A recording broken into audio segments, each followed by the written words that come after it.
Hello guys, welcome to GFX वाला। मैं हूं आके आपका गाइड। और जैसा कि आप जानते हैं कि मैं आप लोगों के लिए हेल्पफुल वीडियोस और ट्यूटोरियल्स लाता रहता हूं।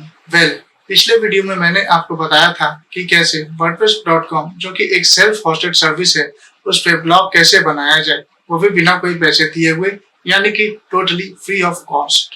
और आज के क्लास में हम डिस्कस करेंगे कि वर्डप्रेस को कैसे हम लोकल होस्ट सर्वर या कहें कि अपने कंप्यूटर पर लोकली इंस्टॉल कैसे कर सकते हैं और उसे कैसे यूज कर सकते हैं। तो सबसे पहले हमें ये जानना होगा कि आखिर लोकल होस्ट होता क्या है, इसे क्यों और कैसे यूज करते हैं। तो चलिए स्टार्ट करते हैं।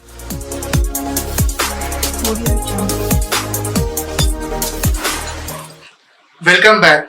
तो जैसा कि हम बात करने वाले हैं कि लोकल होस्ट क्या है और इसे क्यों और कैसे यूज करते हैं, तो मैं आपको बता दूं कि लोकल होस्ट बेसिकली एक ऐसा टर्म है जिसका यूज कंप्यूटर नेटवर्किंग में बराबर किया जाता है। लोकल होस्ट एक्चुअली एक ऐसा नाम है जो बेसिकली अपने खुद के कंप्यूटर को रिप्रेजेंट करता है, यानी हम जिस कंप्यूटर को यूज कर रहे हैं उसी पे किसी भी तरह का वेबसाइट या वेब एप्लीकेशन इंस्टॉल करके उसे यूज या अपने टेस्टिंग या डेवलपमेंट पर्पस के लिए यूज कर सकते हैं। जनरली किसी भी लोकल होस्ट का आईपी एड्रेस होता है 127.0.0.1।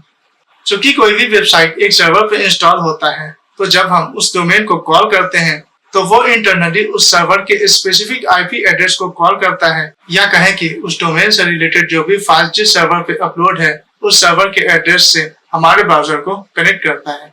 ठीक वैसे ही जब हम अपने ब्राउजर पर लोकल होस्ट टाइप करते हैं तो वो हमारे कंप्यूटर के रिजर्व आईपी एड्रेस यानी 127.0.0.1 को कॉल करता है, और जो भी वेबसाइट या वेब एप्लीकेशन उस कंप्यूटर पे स्टोर हुई है वो हमारे सामने शो कर दिया जाता है।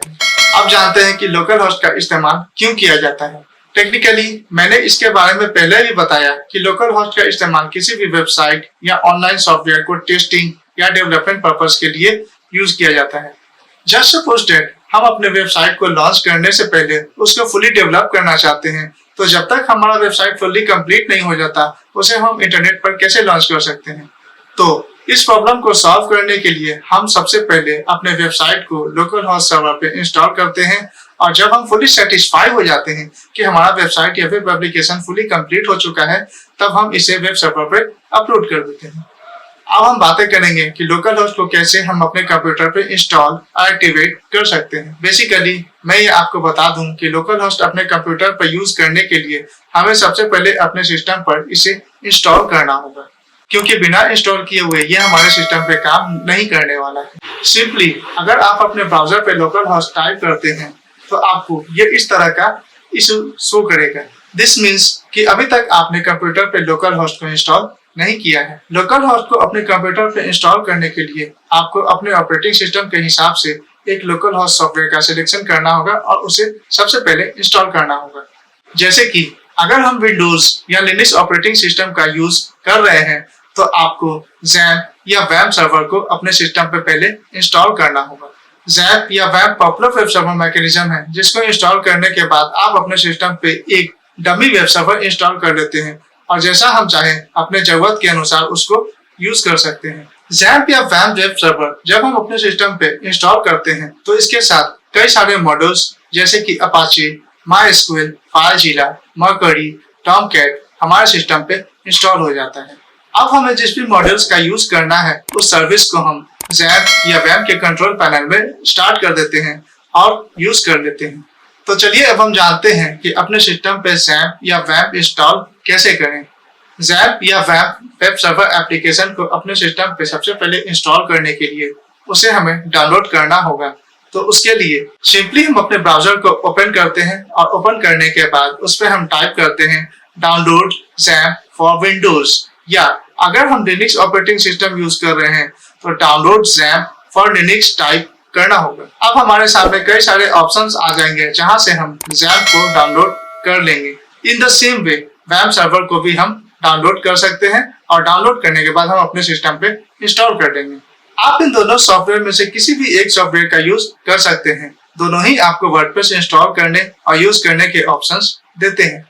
दोनों वेब सर्वर यानी कि XAMPP या WAMP वेब सर्वर में बस इतना ही डिफरेंस है कि XAMPP एक क्रॉस प्लेटफॉर्म सॉफ्टवेयर है जो विंडोज, लिनक्स, मैक या किसी भी ऑपरेटिंग सिस्टम के लिए अवेलेबल है, जबकि वैम्प web server is available just only for Windows users. Means कि अगर आप विंडोज यूजर्स हैं तो आप दोनों में से किसी भी सॉफ्टवेयर को यूज कर सकते हैं, बट अगर आप लिनक्स यूजर हैं या मैक यूजर हैं, then I would recommend you to go for XAMPP only.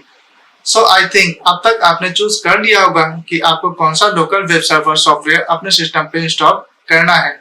Simply जिस भी सॉफ्टवेयर को आपको यूज करना है उसे हम डाउनलोड कर लेंगे, अपने सिस्टम पे इंस्टॉल कर लेंगे।